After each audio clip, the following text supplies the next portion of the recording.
আসসালামু আলাইকুম ওয়া রাহমাতুল্লাহি ওয়া বারাকাতুহু। আশা করি সবাই ভালো আছেন, সুস্থ আছেন।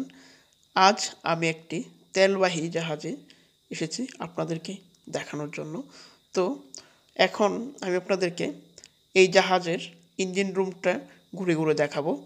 আর এই জাহাজটি এর ক্যাপাসিটি হচ্ছে 500 টন। এই জাহাজটি এখন নির্মাণাধীন, তাই কিছু কাজ এখনও বাকি আছে। তো আমরা এখন ইঞ্জিন রুমে প্রবেশ করতেছি। আর আমাদেরকে এই জাহাজের ইঞ্জিন রুমটি ঘুরে ঘুরে দেখাবেন অভিজ্ঞ নাবিক জনাব মনতোষ। তো চলুন আমরা শুরু করি আমাদের যাত্রা। তো আমি শুরুতেই জেনারেটর এবং কার্গো ইঞ্জিন দেখতে পাচ্ছি, সাথে ব্যাটারি।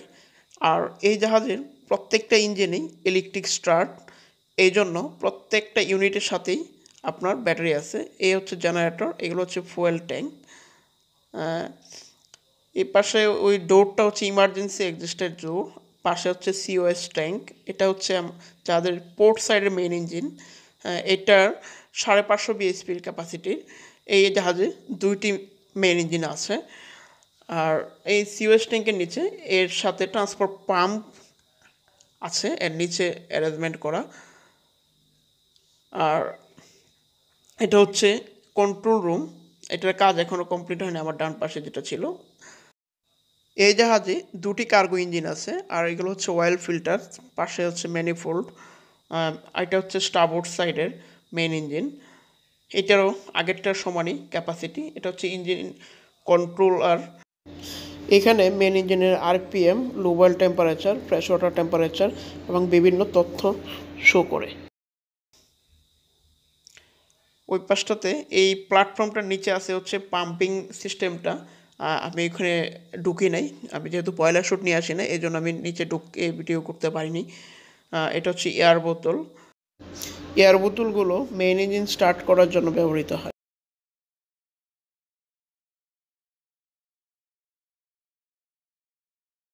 আর এ হচ্ছে বিলস, এখন এটা টোটালি ড্রাই আছে, যেহেতু এটা অপারেশনাল জাহাজ না, এটা আন্ডার কনস্ট্রাকশন।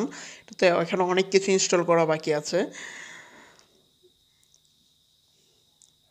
এ হচ্ছে আপনার ফুয়েল ম্যানিফোল্ড, ফুয়েল সিস্টেমের।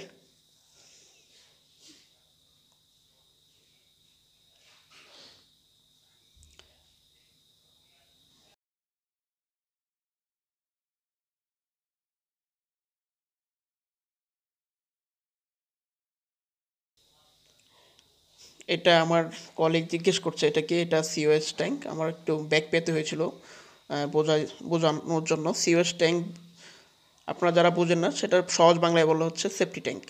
আমাদের ভিডিওগুলো যদি আপনার কাছে ভালো লাগে তবে অবশ্যই চ্যানেলটি সাবস্ক্রাইব করবেন। ভালো থাকবেন, আল্লাহ হাফেজ।